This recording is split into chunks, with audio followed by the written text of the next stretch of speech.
하나님의 은혜가 오늘도 함께하여 주시기를 기원합니다. 앞서 민수기 18장에서 본 것처럼 이스라엘 자손 중에 처음 태어난 것은 사람이든 짐승이든 다 하나님의 소유물이라 말씀을 하셨습니다. 그 연유는 하나님께서 애굽 땅에서 모든 처음 난 자들을 치던 날에 그들을 하나님께 구별하여 내셨기 때문이라 말씀하셨죠. 이렇게 이스라엘 자손 중에 처음 태어난 모든 자들을 대신해서 하나님은 레위인을 취하셨습니다.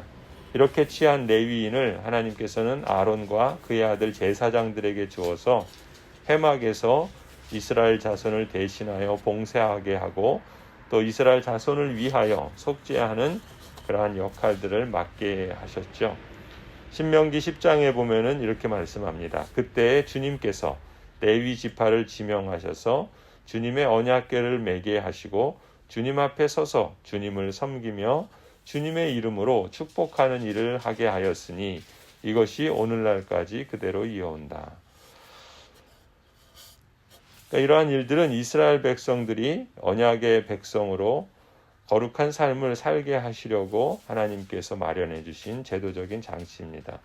특히 바벨론 포로 이후에 2차 기환 당시에 에스라가 돌아올 때 레위인이 그 가운데 없어서 찾은 사실에서도 우리가 알 수 있는데, 이때 에스라와 함께 돌아온 레위인들이 한 일을 보면은 레위인들의 직무가 단지 성막에 국한되어 있던 것만이 아니라 하나님의 말씀을 가르치는 일과 연관되어 있다는 것도 우리가 알게 되죠. 이렇게 이스라엘 언약 백성 중에 구별된 레위인들은 다른 12지파와는 달리 하나님으로부터 기업을 받은 땅이 없는 사람들이었습니다. 하나님을 그들의 기업으로 삼아야 했기 때문이죠. 이 말은 레위인들의 생계를 하나님께서 책임져 주신다는 뜻입니다. 그렇다면 하나님께서 레위인들의 생계를 어떻게 책임져 주셨는가? 이스라엘 언약 백성들이 지파별로 각 가문별로 기업으로 받은 땅에서 얻은 소산물들, 곡물과 가축 등의 11조를 하나님께 드리면 하나님께서는 그 모두를 레위인에게 기업으로 주셔서 그들이 행하는 회막일에 대한 보수로 갚아주셨던 것입니다. 이처럼 레위인들은 여느 지파처럼 땅을 분배받지 못해서 기업이 없었습니다. 대신에 하나님께서는 레위 사람들이 기거할 수 있는 성읍과 또 가축을 기를 수 있는 목초지를 주게 하셨죠. 이스라엘 각 지파는 그들이 받은 땅의 크기에 비례해서 많이 받은 사람은 많이 떼어내고 적게 받은 사람은 적게 떼어내어 주도록 말씀하셨습니다. 또한 이런 방식으로 레위 사람들에게 주라고 말씀하신 성읍은 모두 총 48개의 성읍이었죠.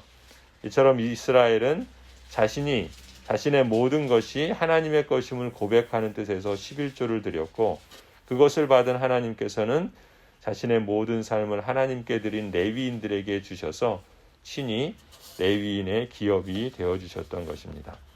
하나님께서는 이처럼 언약 백성 모두에게 유익이 되는 방식으로 선하고 또 아름다운 방식으로 하나님의 언약 백성의 공동체를 세워가기를 기뻐하시는 것이죠.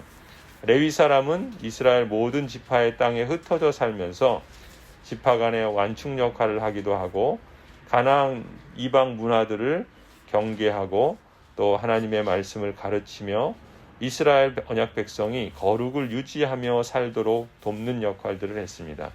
그래서 모든 지파가 하나님의 언약 백성으로서 하나됨을 지키고 하나님을 온전히 섬기며 살도록 돕는 역할들을 했던 것이죠. 레위인이 받은 48개의 성읍 가운데 6개의 성은 도피성으로 하나님께서 지정하라 말씀하십니다. 도피성을 두신 목적은 실수로 사람을 죽인 사람이 복수자의 손을 피해서 도피하였다가 정당한 재판을 받을 수 있는 기회를 허락해 주시기 위해서 도피처로 허락해 주셨던 것입니다. 6개의 도피성 가운데 3곳은 요단강 동쪽에 두고 3곳은 요단강 서쪽에 두도록 하셨습니다. 또한 이 도피성에는 이스라엘 자손들뿐만 아니라 본토에 사는 모든 사람들도 도피할 수 있도록 허락해 주셨죠. 하지만 사람을 죽일 만한 도구를 준비하거나 앙심을 품고 고의로 살인한 사람들에게는 도피성이 효력이 없다라고 말씀을 하십니다. 이것은 하나님께서 생명을 경시하지 말라라고 경고하시는 것이고, 또한 한 생명도 헛되이 사그라지지 않도록 죽음에 대해서 합당한 책임을 지게 하라는 하나님의 준엄한 명령이라고 볼 수 있죠.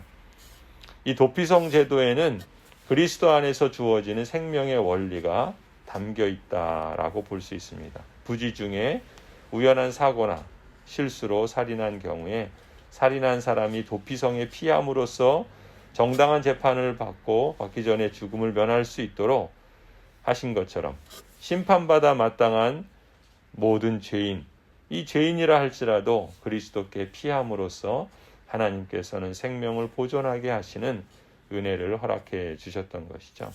이처럼 하나님께서는 하나님께 피하는 자들에게 방패가 되어 주십니다. 하나님께 피하는 것이 그런 점에서 사람을 신뢰하는 것보다 낫다라고 말씀하시죠. 하나님은 양으로 생명을 얻게 하고 또한 그 생명을 더욱 풍성히 얻게 하시기 위해서 공평과 정의로 다스리시고 또한 헌신과 은혜로 그 백성에게 복을 주시는 하나님이신 줄을 믿습니다. 성도 여러분, 시편 말씀을 우리가 기억했으면 좋겠습니다. 34편에 너희는 주님의 신실하심을 깨달아라. 주님을 피난처로 삼는 사람은 큰 복을 받는다. 사무엘하 22장에서도 말씀합니다. 하나님께서 하시는 일은 완전하며 주님께서 하시는 말씀은 신실하다. 주님께로 피하여 오는 사람에게 방패가 되어주신다. 오늘 하루도 성령 하나님을 우리의 방패와 피난처로 삼고 하나님께 가까이 하는 삶으로 영적인 복에 더하여 그리스도 안에서 생명 회복과 충만의 복을 주시기를 간절히 축원합니다.